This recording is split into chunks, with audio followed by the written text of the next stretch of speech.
They were the kings of rock and roll, the men who made the 1960s roar.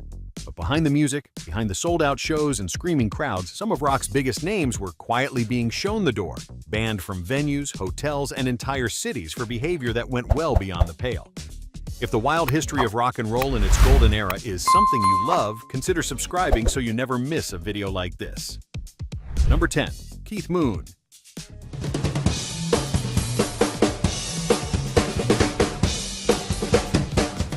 Before The Who had finished their first American tour, Keith Moon had already earned a reputation that preceded him into every city. His relationship with hotel rooms was, to put it gently, destructive. The drummer celebrated his 21st birthday in Flint, Michigan, with a party that ended with a Rolls-Royce allegedly driven into a swimming pool and a Holiday Inn banning the entire band from its properties nationwide. That ban was not symbolic. Holiday Inn corporate reportedly circulated internal notices that The Who were not to be accommodated at any of their locations across the country, a blacklisting that cost the band logistical headaches for years on American soil. The estimated damage bill from that single night in August of 1967 ran to somewhere between $24,000 and $50,000, depending on which account you trust, an almost incomprehensible sum at the time. Moon's particular genius for chaos was that he rarely seemed malicious, just utterly, completely uncontrollable. He threw televisions from upper-floor windows, flooded rooms, and set off cherry bombs in toilet cisterns with the cheerful energy of a man who found all of it perfectly reasonable. Venues didn't just lose money when Moon came through. They lost fixtures, furniture, and occasionally their nerve entirely. Number 9. Jim Morrison. No time to wallow in the mire. By the late 1960s, Jim Morrison's drinking had become something separate from the man himself, a force of its own that toured with the Doors like an uninvited fifth member. The Singer Bowl in New York saw Morrison arrive barely coherent and proceed to antagonize a crowd of thousands until the event tipped toward riot. New Haven, Connecticut is perhaps the most documented case. Police arrested him on stage in December of 1967 after he allegedly incited the audience and verbally confronted an officer. That arrest made national headlines and gave city officials across America a concrete legal precedent to cite when refusing future permits for Doors performances. The following year, in March of 1969, Morrison was arrested again in Miami after a concert at the Dinner Key Auditorium, where he allegedly exposed himself to the audience, an incident that triggered a domino effect of canceled shows and venue withdrawals that cost the band an estimated $300,000 in lost bookings over the following months. Morrison was banned from performing in several American cities following incidents where his behavior made promoters and venue managers unwilling to take the financial and legal risk. The chaos wasn't always intentional. That arguably made it worse. Number 8. Janis Joplin.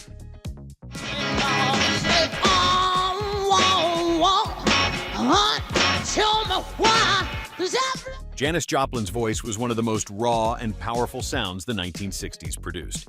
Her drinking, however, was a parallel force that ran beside her talent and sometimes overtook it entirely. She was barred from at least one prominent Southern venue after arriving so intoxicated before showtime that management refused to let the performance begin, resulting in a confrontation that damaged the backstage area and required police involvement. Joplin herself was often candid about her relationship with Southern Comfort, the bourbon-adjacent liqueur she carried as a near-constant companion.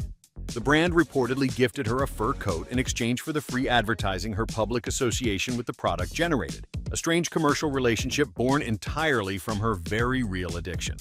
Her manager and bandmates spent considerable energy in her final years simply getting her to stages in a condition that was functional. It was a battle they didn't always win, and certain venues learned that lesson firsthand. Number 7. The Rolling Stones.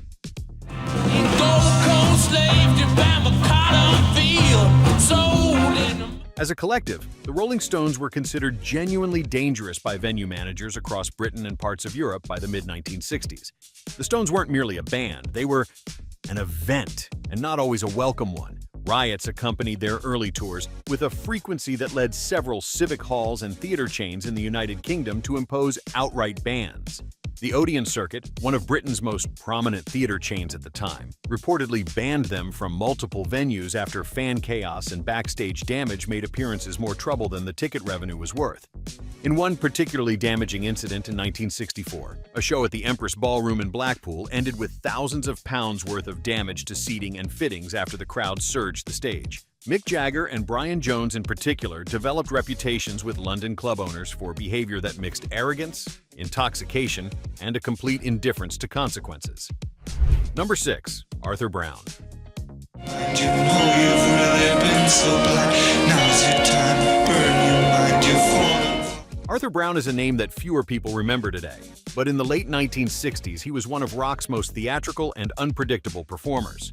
Known for wearing a flaming helmet on stage, Brown once set his own hair on fire during a performance when the helmet malfunctioned, an incident that reportedly led at least one venue to refuse future bookings out of sheer liability concern. His 1968 hit Fire reached number 1 in both the United Kingdom and the United States, meaning venues had strong commercial incentive to book him despite the risks, which made those that still refused all the more telling. His behavior offstage was equally erratic, marked by heavy drinking and confrontations with venue staff that left promoters reluctant to deal with his camp a second time. Brown burned bright in the truest sense, and the venues that got singed by the experience were not eager for a repeat. We are halfway through our list, and these stories keep getting wilder. Drop a comment and let us know where you are watching from. We love hearing from our audience all around the world. Number 5. Jerry Lee Lewis. You shake my nerves and you rattle my brain. You might love drive a man insane. Jerry Lee Lewis arrived in the 1960s already carrying the weight of scandal from the previous decade, when his marriage to his 13-year-old cousin had effectively torched his American career before it had fully caught fire. By the early 60s, his drinking had become the dominant story. He was banned from the Grand Ole Opry years before the decade ended, not once but on multiple occasions, for showing up intoxicated and behaving in ways that the famously conservative institution found impossible to overlook. Lewis was combative, loud, and utterly convinced of his own genius, which made apologies essentially non-existent. He famously declared himself the greatest rock and roll pianist alive to anyone within earshot, including venue owners who had just watched him knock over a microphone stand and stumble off a stage in Memphis in 1963. Venue managers who booked him did so knowing they were accepting a certain level of risk along with the name on the marquee. Number 4. Eric Burdon. It's my mind and I think like I want. Show you I'm wrong. Eric Burdon, the voice of the Animals, was a man whose appetites in the 1960s were matched only by his vocal power. Known for drinking heavily throughout the band's peak years, Burdon was involved in enough backstage confrontations and onstage meltdowns to earn the Animals a difficult reputation with promoters on both sides of the Atlantic.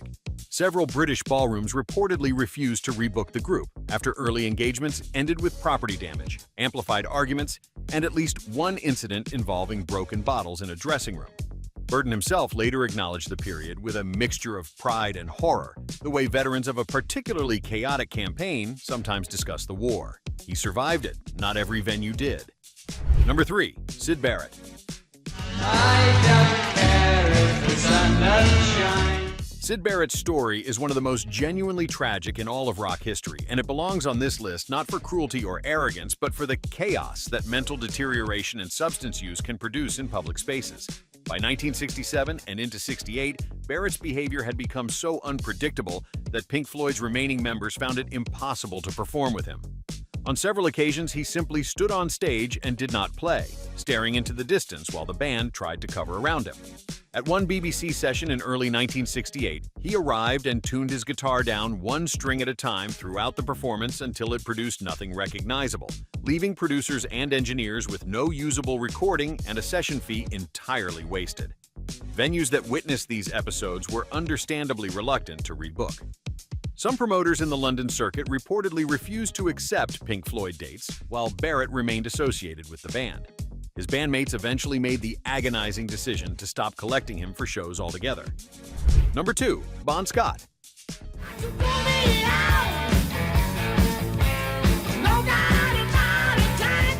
Bon Scott brought a ferocity to rock and roll that few singers in the 1960s and into the 70s could match, and his drinking was every bit as outsized as his voice. Though AC/DC's biggest moments came slightly later, Scott spent the latter years of the 60s building a reputation across Australian venues for drunken confrontations, property destruction, and a general inability to be managed by anyone, promoter, venue owner, or bandmate. Several venues in South Australia reportedly placed informal bans on Scott and his earlier bands following incidents that ranged from broken equipment to physical altercations. His time with the Valentines between 1968 and 1970 gave venue managers in Adelaide and Perth particular reason for caution, with at least 2 reported incidents of Scott being physically removed from backstage areas before shows could begin. He was not a mean drunk by most accounts. He was simply a man for whom alcohol removed every governor from an already wild engine, and the venues caught in the wake paid the price. Number 1. Van Morrison.